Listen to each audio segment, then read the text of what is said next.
আসসালামু আলাইকুম প্রিয় ফুটবল ফ্যান্স। আজকে কথা বলবো উয়েফা চ্যাম্পিয়ন লিগের কোয়ার্টার ফাইনালের দুটি ম্যাচ নিয়ে। প্রথম ম্যাচটি আর্সেনাল এবং রিয়াল মাদ্রিদের মধ্যে অনুষ্ঠিত হবে, আর দ্বিতীয় ম্যাচটি বায়ার্ন মিউনিখ খেলবে ইন্টার মিলানের বিপক্ষে।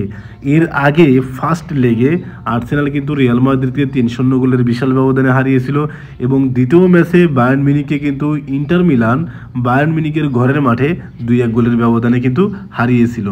সে যাই হোক, আজকে আমরা সেকেন্ড লেগ নিয়ে কথা বলবো।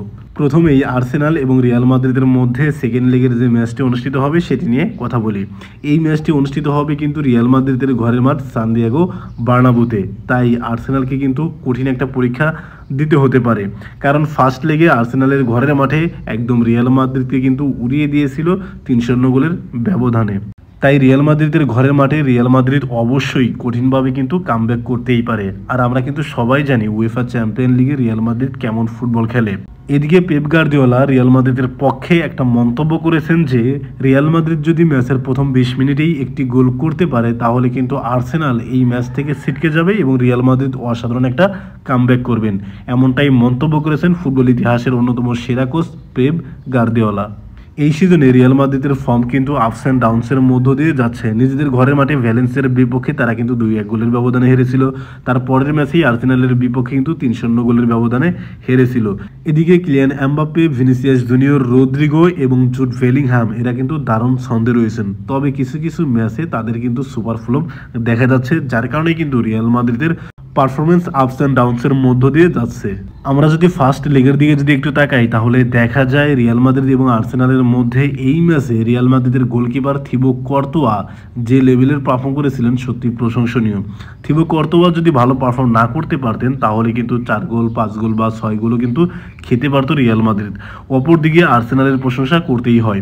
আর্সেনাল কিন্তু একটা গোল দেওয়ার পর একের পর এক অ্যাটাক কিন্তু তারা করতেই ছিল, যার কারণে রিয়াল মাদ্রিদের ডিফেন্ডাররা কিন্তু ছন্নছাড়া হয়ে যায়। এদিকে আর্সেনালের দেখলেন রাইস কিন্তু অসাধারণ দুটি ফ্রি কিকে গোল করেন। বুকায়ো সাকা, মার্টিন ওডেগার্ড এরা সবাই কিন্তু দারুণ ফুটবল খেলেছিলেন সেই ম্যাচে। তাদের এই পারফরমেন্স যদি ধরে রাখতে পারে তাহলে অবশ্যই কিন্তু রিয়াল মাদ্রিদের ঘরের মাঠেও দারুণ একটা ম্যাচ খেলতে পারে আর্সেনাল। বায়ার্ন মিউনিখ এবং ইন্টার মিলানের মধ্যে যে ম্যাচটি অনুষ্ঠিত হয়েছিল সেই ম্যাচটি কিন্তু বায়ার্ন মিউনিখের ঘরের মাঠে অনুষ্ঠিত হয়েছিল।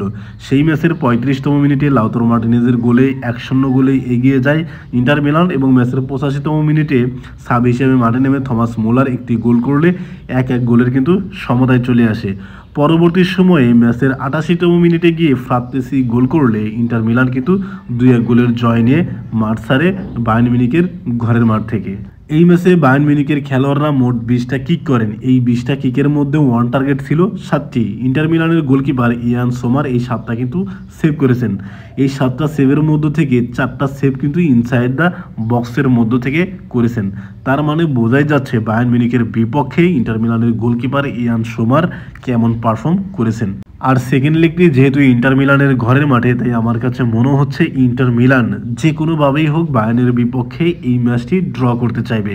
ইন্টার মিলান যদি হোম অ্যাডভান্টেজ কাজে লাগাতে পারে তাহলে কিন্তু অবশ্যই 2024-25 মৌসুমের উয়েফা চ্যাম্পিয়ন লিগের সেমিফাইনালে চলে যাবে ইন্টার মিলান। এই দুটি ম্যাচ নিয়ে আপনার প্রেডিকশন কী হতে পারে সেটা কিন্তু অবশ্যই কমেন্ট বক্সে জানাতে পারেন। ধন্যবাদ।